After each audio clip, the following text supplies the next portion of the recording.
안녕하세요. 자동차 회사의 운명을 알 수 있다. 이 부분에 대해서 한번 설명을 드리도록 하겠습니다. 보통 대부분 사람들은, 소비자들은 자동차를 구매할 때 차가 좋은지 나쁜지 모릅니다. 차는 생명의 엔진입니다. 엔진이 좋은지 안 좋은지 모른다는 거죠. 외관, 디자인, 그 다음에 실내, 이런 디자인들이 좋으면 그 차가 좋다, 안 좋다 이렇게 생각하시겠죠.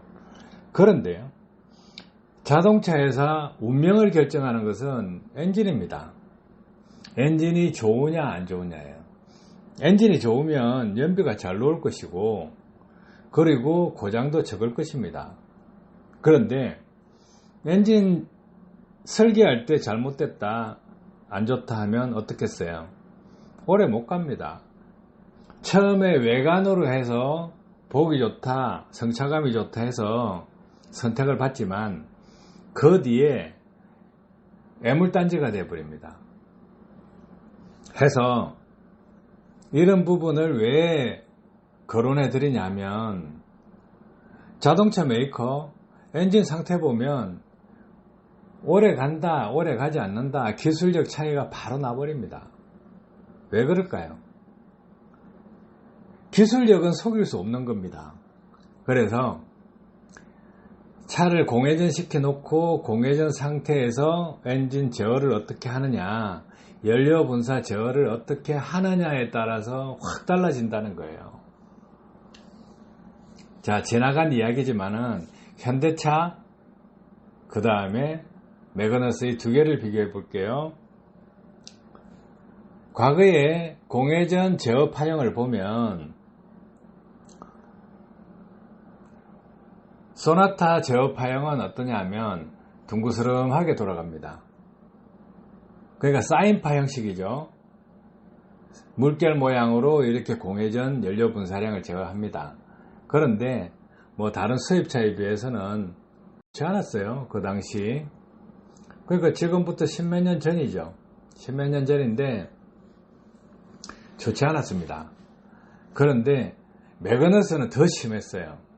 매그너스는 기름을 많이 였다가 똑똑똑똑 많이 였다가 탁 떨어져서 적게 였는 식으로 똑똑똑똑 였다가 다시 많이 였는 식으로 똑똑똑똑 이렇게 였습니다. 그러니까 시동을 걸자마자 그때부터 공회전 상태에서 부조 현상이 생기는 거하고 똑같습니다, 파형을 보면. 그런데 현대차는 조금 나았어요, 그거보다. 그런데 BMW 차량은 비스듬한 제어 방식을 했어요. 사인파 형식이 아니고 점진적으로 연료 분사량을 늘렸다가 점진적으로 연료 분사량을 내리는 삼각파형, 그렇게 했습니다. 그런데 현대차는 사인파형을 했는데, 사인파형을 했을 때 이게 정상적으로 하는 게 아니고 불안정한 상태가 좀 많이 나타났죠. 그래서 그런 기술력 차이가 너무 컸었죠. 그러니까 매그너스 차량 나왔을 때 남들은 이 차가 좋다, 껍질 좋다 이렇게 했는데, 엔진 제어 파형, 공회전 파형을 보니까 좋지 않더라는 거예요. 그러면 그 차량 어떻게 했습니까? 공회전 제어 파형이 안 좋으면 가속 페달을 밟고 운행할 때도 제어 파형이 안 좋다는 거예요. 그래서 매연이 많이 쌓입니다. 그러니까 어떻습니까? 역사의 뒤안길로 사라지죠. 자, 엔진이 그만큼 중요하다는 거예요. 그래서 자체적으로 엔진을 만들어내지 못하면, 좋은 엔진을 만들어내지 못하면 명차가 될 수 없습니다. 해서 정찬주 사장님은 공조기 분야 대가입니다. 일반 사람들이 생각하는 수준 이상의 공조기 분야에서는 최고 권위자입니다. 우리나라에서 그 당시 그랬습니다. 그래서 매그너스 차량에 제가 개발한 성용차용 제품 중에 2차 버전 수치화시킨 제품이 DMS2입니다. 그 제품을 달고 연비를 향상시켰고 운전 습관도 바꿨습니다. 바꿨는데 공회전 때 기름 들어가는 양이 이렇게 나와 있습니다. 항상 디스플레이 되고 있습니다. 그런데 차가 상태가 안 좋아서 기름량이 정량됐다는 거예요. 공회전 기름량이 더 들어간다. 그래서 생각을 해보시고 파형하고 P값, 그러니까 시간당 연료 사용량입니다.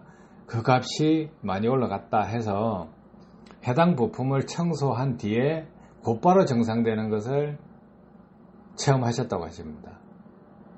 그래서 이거는 차량 관리할 때도 필요하는구나.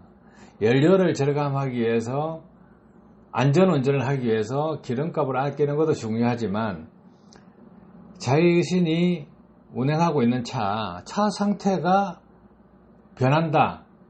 그러면 고장난 그 부분을 점검할 수 있다. 또 고장 코드는 뜨지 않고 엔진 체크볼은 뜨지 않는데 내 차가 상태가 안 좋구나 하는 걸 바로 알 수 있다. 이렇게 하시더라고요. 그러면서 이제 알피온 차량으로 교체를 했는데 알피온 차가 GDI 엔진입니다.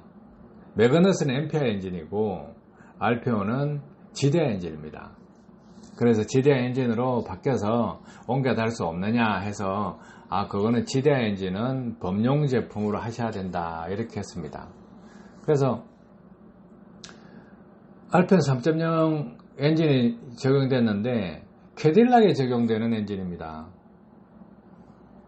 그리고 그 차를 가지고 장거리 주행하시면 14km 정도는 연비를 내고 있다고 하셨습니다. 그러면서 2011년 9월 23일 날 오셔서 범용 차량, 범용으로 적용할 수 있는 상용 차용 제품을 장착했습니다. 차량 관리에 도움이 된다고 하시면서 장착을 하셨습니다. 그리고 인맥으로는 대우버스 회장님과 막역한 사이고 대우버스 회장님이 대우버스를 인수할 때 그 당시에 조언도 해드렸다고 합니다. 그리고 제가 대우버스의 연비 테스트를 내가 효과 나온 그 자료를 확인하고 자동차 메이커 안에서 연구소 안에서 테스트한 그 값도 있고 이렇게 이제 지인이 이거는 좋은 기술이니까 버스에 내장시키는 게 맞다 이렇게 해서 편지도 써주셨다고 하더라고요. 이제 그 대우버스 회장님은 이거는 운전자 영역이다 해서 적용을 보류했습니다. 그만큼 자동차 연비는 중요하다는 겁니다. 관리도 중요하고 이제 소비자를 끌어안아야 될 시기라는 거죠. 과거에는 이렇게 소비자는 소비자가 해야 될 부분이 있고 자동차 메이커는 자동차 메이커가 할 부분이 있다 이렇게 나눠졌는데 지금 어떻습니까? 소비자들이 많이 알게끔 정보를 노출시켜 줘야 된다는 거예요. 똑똑하게 만들어 줘야 선택을 하게 됩니다. 그래서 이런 부분 자동차를 관리를 잘해야 된다. 그러면 차 상태가 출고 상태에서 조금이라도 안 좋아진 상태로 되면 운전자가 예방정비를 할 수 있다는 거예요. 차를 오래 쓰고 자기 차 매니아가 될 수 있다. 이렇게 보시면 될 것 같습니다. 해서 자동차 연비 쪽만 보지 마시고 연비는 기본이고 관리하기 위해서는 자동차는 쉽게 생각하시면 됩니다. 어렵게 생각하시는 것보다 사람은 아프면 병원에 가서 진료를 받습니다. 그런데 아프지 않고 골골골골 할 때 그러면 내가 골골골골 한다. 그러면 보약을 먹든지 뭘 하든지 할 거 아니에요. 운동을 하든지. 그런데 차는 다릅니다. 차 엔진은요. 자기 상태가 좋지 않다 그러면 연료 분사량으로 컨트롤 해냅니다. 차가 상태가 안 좋아요. 엔진이 뭔가 고장이 나려고 해. 그러면 차는 자체적으로 살아야 되니까 사는 방법은 뭐냐? 연료를 더 분사하는 방법밖에 없습니다. 그러면 연료가 더 분사되고 있다 하면 내 차 상태가 안 좋구나 판단할 수가 있죠. 그래서 예를 들어서 공회전에서 800cc 먹는다. 그러면 내 차 상태가 안 좋아지면 850cc, 900cc, 1000cc 이렇게 먹겠죠.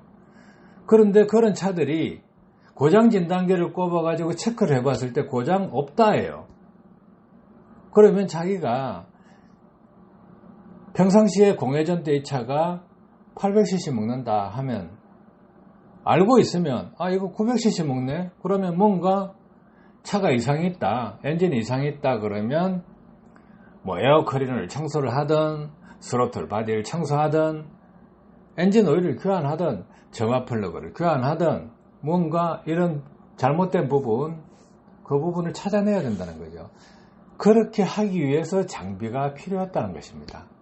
아시겠죠? 도움 되셨길 바랍니다. 감사합니다.